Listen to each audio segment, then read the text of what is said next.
পিঠার রাজ্যের দিক থেকে সবথেকে স্বাদের পিঠা হচ্ছে এই পিঠাটা। এই পিঠা এতটাই মজাদার, সব পিঠার স্বাদকে হার মানায়।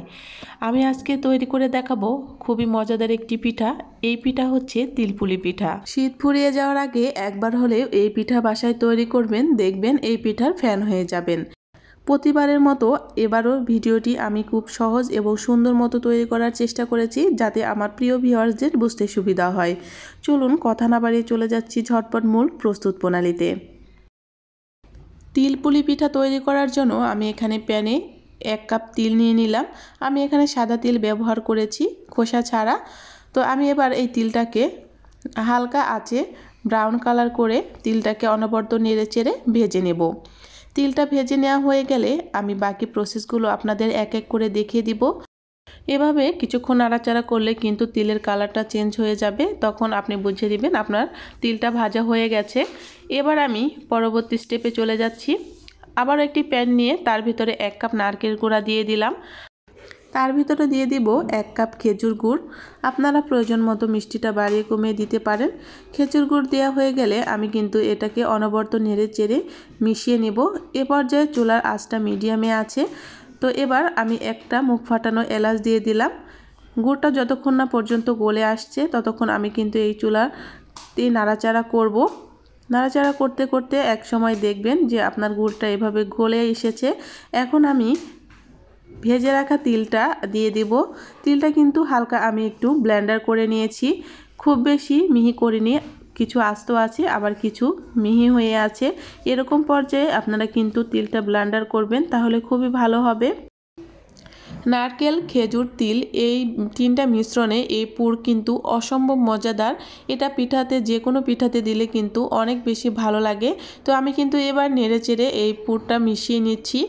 তো দেখতেই পাচ্ছেন কিভাবে মেশানো হয়ে গেলে আমি কিন্তু চুলা থেকে নামিয়ে নেব। খুব বেশি জাল দিতে হবে না। এই পর্যায়ে এসে আমি কিন্তু ভালো করে নেড়ে চেড়ে মিশিয়ে নিচ্ছি।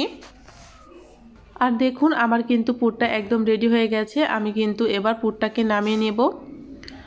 আবার একটি প্যানে আমি 1 কাপ পানি দিয়ে দিলাম, আর সাথে দিয়ে দিলাম হাফ চামচ লবণ। এবার পানিটা ফুটে আসা পর্যন্ত অপেক্ষা করব। আমি একটি শুকনো চালের গুঁড়া দিয়ে একটি ডো তৈরি করে নেব। তো এই তো পানি কিন্তু ফুটে চলে এসেছে। এবার আমি 1 কাপ পানির জন্য 1 কাপ শুকনো চালের গুঁড়া ইউজ করেছি। ভেজা চালের গুঁড়া হলে আপনারা কিন্তু পরিমাণে বেশি দিতে হবে। শুকনো চাল, সে কারণে আমি কিন্তু একদম ঠিক পরিমাণে দিয়ে দিয়েছি। এবার একটি প্যাচুলার সাহায্যে নেড়ে চেড়ে আমি খুব ভালো করে আমি কিন্তু সেদ্ধ করে নেব। আমি কিন্তু খুব ভালো করে অনবরত নেড়ে চেড়ে মিশিয়ে দিচ্ছি। আর চুলার জালটা এ পর্যায়ে একদম কিন্তু লোতে আছে। এবার আমি একটি ঢাকনার সাহায্যে ঢেকে 5 মিনিটের জন্য রেখে দিব, তাহলে কিন্তু খুব সুন্দর মতো সিদ্ধ হয়ে যাবে। আমি কিন্তু অফ ক্যামেরায় ডোটা খুব ভালো করে হাত দিয়ে মধ্যে সুন্দর করে এরকম মসৃণ একটা ডো তৈরি করে নিয়েছি। এটা আসলে সবাই পারেন, বুঝতে পেরেছেন আশা করছি। তো এবার আমি এই ডোটাকে 3টা ভাগে ভাগ করে নেব আর বড় সাইজের রুটি করে নেব। এই পর্যায়ে এসে আমার প্রিয় ভিউয়ার্সদের কাছে আমার ছোট্ট একটি রিকোয়েস্ট করছি, যারা এ পর্যন্ত লাইক দিতে ভুলে গেছেন প্লিজ ভিডিওটি একটি লাইক দিয়ে পুরো ভিডিও কন্টিনিউ করবেন। আজকের রেসিপি যদি আপনাদের কাছে খুব বেশি ভালো লাগে থাকে তাহলে লাইক, কমেন্ট, শেয়ার করতে ভুলবেন না। এবার আমি একটি বড় সাইজের রুটি তৈরি করে নিব। খুবই সহজ। রুটির পুরুত্বটা হবে খুব বেশি মোটাও না, আবার খুব বেশি পাতলাও না। আমি আপনাদেরকে থিকনেসটা একটু দেখিয়ে দেব। আমি কিন্তু একটি বেলুনের সাহায্যে সুন্দর করে রুটিটা তৈরি করে নেব।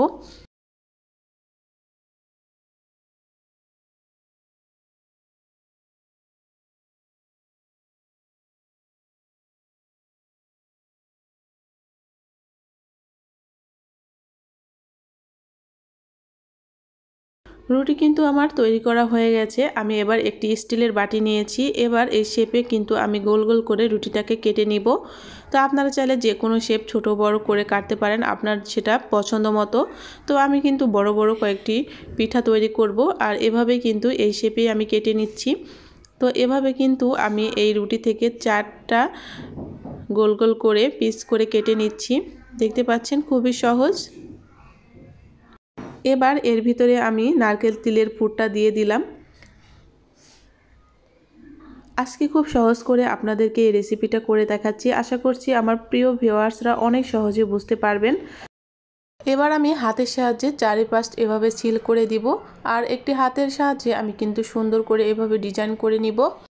আজকের ডিজাইনটা খুবই কমন এবং সহজ। আশা করছি এই ডিজাইনটা অনেকে পারেন, যারা পারেন না তারা একটু হাতের দিকে লক্ষ্য করলেই বুঝতে পারবেন।